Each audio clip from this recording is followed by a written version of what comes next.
శరీర సంబంధమైనటువంటి పోరాటానికైనా ఆత్మీయ పోరాటానికైనా సమాధానం మన దగ్గర లేదు, ఆయన దగ్గర ఉంది. స్తోత్రం. రాజీ పడొద్దు అని దేవుని పిలుపందుకున్నాం.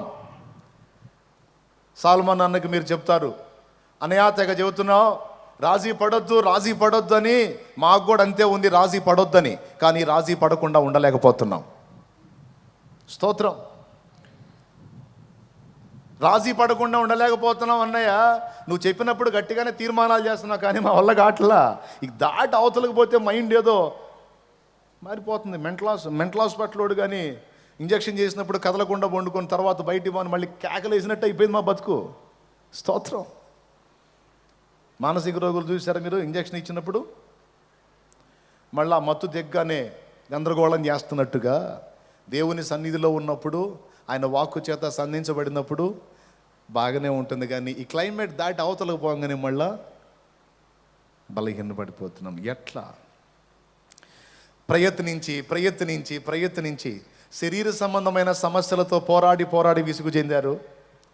ఆత్మ సంబంధమైన పోరాటంలో పరిశుద్ధత కొరకు, పవిత్రత కొరకు, దేవుని సేవ కొరకు, పరిచర్య కొరకు ప్రయత్నించి విసిగిపోయి రాజీ పడిపోయారు. మళ్ళా విచిత్రం ఏంటో తెలుసా?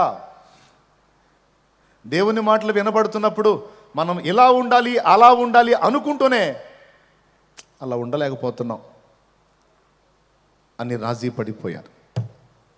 దీని అంతటికి కారణం ఏంటి? దాని నుంచి విడుదల వచ్చే మార్గం ఏమిటి అంటే, దానికి ముందే ఆన్సర్ చెప్పాను. అది మన చేతుల్లో లేదు, ఆయన చేతుల్లో ఉంది. ఎవరి చేతుల్లో ఉంది? ఏ పోరాటంలో అయినా జయము దేవుని చేతుల్లో ఉంది, కానీ మనుషులమైన మన చేతుల్లో లేదు. ఇప్పుడు పాయింట్ చెప్తా. దేవుడు తన వాక్కును పంపినప్పుడు, ప్రవక్త అలా ప్రవచించినప్పుడు, అప్పటిదాకా అచేతనమై పడున్న ఎముకలలో ఒక కదలిక వచ్చింది.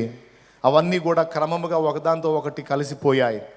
ఒక రకంగా చెప్పాలంటే క్షణాలలోనే చల్లా చెదురుగా పుర్రె ఒక దగ్గర, పళ్ళు ఒక దగ్గర, చేతుల ఎముకలు ఒక దగ్గర, కాళ్ళ ఎముకలు ఒక దగ్గర, ఫింగర్స్ బోన్స్ ఒక దగ్గర, పాదాల వ్రేళ్ల ఎముకలు ఒక దగ్గర, అంతా చల్లా చెదురైపోయిన ఎముకలన్నీ దైవజనుడు ప్రవక్త ప్రవచించగానే, దేవుని వాక్కు బయలువెడలగానే అన్ని టప ఒకదాంతో ఒకటి కలిసిపోయి మొత్తం క్రమంగా పేర్చబడ్డాయి. అస్థిపంజరం ఏర్పడింది, స్కెలిటన్ ఏర్పడింది. తర్వాత వాటి మీద మాంసము కప్పబడింది, చర్మము కప్పబడింది, నరములు అల్లబడ్డాయి, అయిపోయింది. అప్పటిదాకా ఎండిపోయిన ఎముకల్లా చల్లా చెదురుగా పడి ఉన్నటువంటి ఆ ఎముకల గుట్ట కాస్త మొదట ప్రవచించినప్పుడు ఏమై ఉంది? వాటి మీదకి ఏమొచ్చింది? అవన్నీ క్రమంగా పేర్చబడ్డాయి. వాటి మీద చర్మం కప్పబడింది, దాని మీద మాంసం పొదగబడింది, నరములు అల్లబడ్డాయి. ఫైనల్గా పైన కప్పబడిన చర్మం కూడా కప్పబడింది. ఇప్పుడు ఒక్క దెబ్బలో వాళ్ళు ఏమైపోయారు? పెద్దగా చెప్పాలి. మనుషులు అయిపోయారు లేదా? అయిపోయారు అన్న వాళ్ళు చేతులు ఎత్తండి. ఎవరు చెప్పారు? మనుషులు గాల, శవములై ఉన్నారు. చచ్చిపోయిన డెడ్ బాడీని చూసి నువ్వు మనిషి అంటావా, లేకపోతే శవం అంటావా? అది ఎండిపోయిన ఎముకలకి ఇప్పుడు టైటిల్ మారింది. ఫస్ట్ ఎండిపోయిన ఎముకలు, ఇప్పుడు అవన్నీ క్రమంగా పేర్చబడి మాంసం వచ్చి నరములల్లబడి చర్మం కప్పబడిన తర్వాత టైటిల్ మారింది, ఇప్పుడు శవమైంది. కొంతమంది ఎండిపోయిన ఎముకల స్థాయి నుంచి శవముల స్థాయికి వచ్చి అట్టాగారు. దేవునికి స్తోత్రం. ఈ శవముల వల్లే ఉన్నవాళ్ళు ఎండిపోయిన ఎముకలను చూసి ఏమనుకుంటారు తెలుసా? మరి నేను వాళ్ళంత దరిద్రం కాదులే. ఎవరంత దరిద్రం కాదు? ఎండిపోయిన ఎముకలు అంత దరిద్రం అయితే కాదులే, సమ్ బెటర్. దేవుడు అంటున్నాడు, ఆ ఎండిపోయిన ఎముకలు నువ్వైతే శవం, వాటి వల్ల ప్రయోజనం లేదు, నీ వల్ల కూడా ప్రయోజనం లేదు. మరి ఇప్పుడు ఏం చేయాలి? అప్పుడు మళ్ళీ ఒకసారి అడుగుతున్నాడు ప్రవక్తని, నరపుత్రుడా చెప్పు ఏమైంది? ఆ ఎండిపోయిన ఎముకలు శవములు అయ్యాయి తండ్రి. ఇవి బ్రతకగలవా? నీకే తెలుసు నాయన. చెప్పు. జీవాత్మ నలుదిక్కుల నుండి వచ్చి వారి మీద ఊపిరి విడవమని చెప్పు. ప్రియమైన దేవుని బిడ్డలారా, జీవాత్మ, దేవుని ఆత్మ, ఆ ఆత్మ ఊపిరి విడవక మునుపు కాళ్ళున్నాయి, నడవట్ల, చేతులున్నాయి, కదలట్లా, కళ్ళున్నాయి, చూడట్లా, చెవులున్నాయి, వినట్లా, నోరుంది, మాట్లాడట్లా, బ్రెయిన్ ఉంది, థింక్ చేయట్లా. ఉన్నాయా లేవా?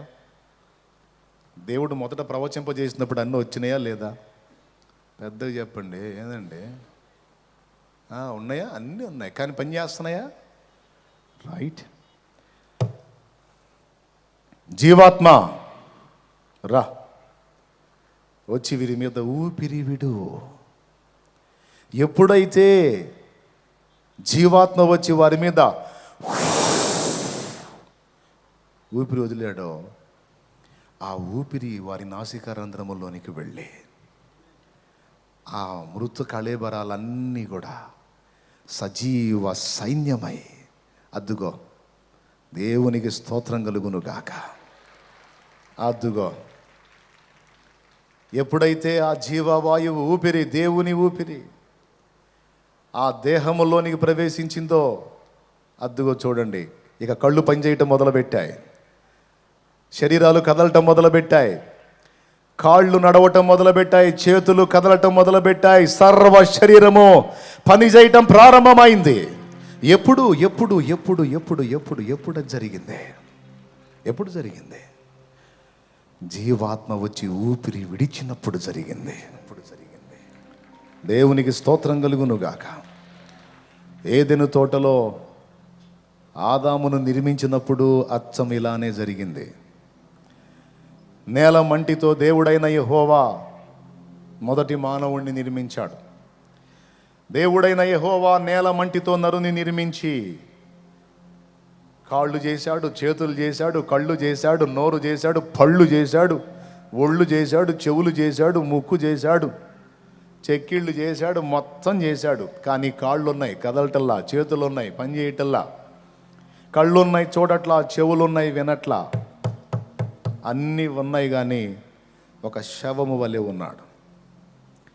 ఎప్పుడైతే దేవుడైన యెహోవా ఏం చేశాడు? నాసికారంధ్రములలో, ఎవరి నాసికారంధ్రములో? ఆదాము యొక్క నాసికలో అని ఊదాడు. ఎప్పుడైతే ఆ ఊపిరి, దేవుని నోటి ఊపిరి, ఆత్మ ఆదాములోనికి ప్రవేశించిందో, అప్పటిదాకా అన్నీ ఉన్నాయి కానీ పని చేయట్లా. ఎప్పుడైతే ఆ జీవాత్మ ప్రవేశించిందో అప్పుడు పనిచేయటం మొదలుపెట్టాయి. స్తోత్రం చెబుతారా? దీన్ని బట్టి మీకేం అర్థమవుతుంది? చాలా అనుకుంటాం కానీ చేయలేం. మేలైనది చేయవలెనని కోరిక నాకు కలుగుచున్నది కానీ అలాగూ చేయుట నాకు కలుగుటలేదన్నాడు. రోమాపత్రిక 7:18. సాయంత్రం చూసుకుందరు కానీ నాకెళ్ళి చూడండి. అన్నీ ఉన్నాయి కానీ చేయాలనుకున్న మేలు చేయలేకపోతున్నాను, చెయ్యగోరని కీడే చేస్తున్నాను. ఎందుకు ఇలా అయిపోతున్నాను?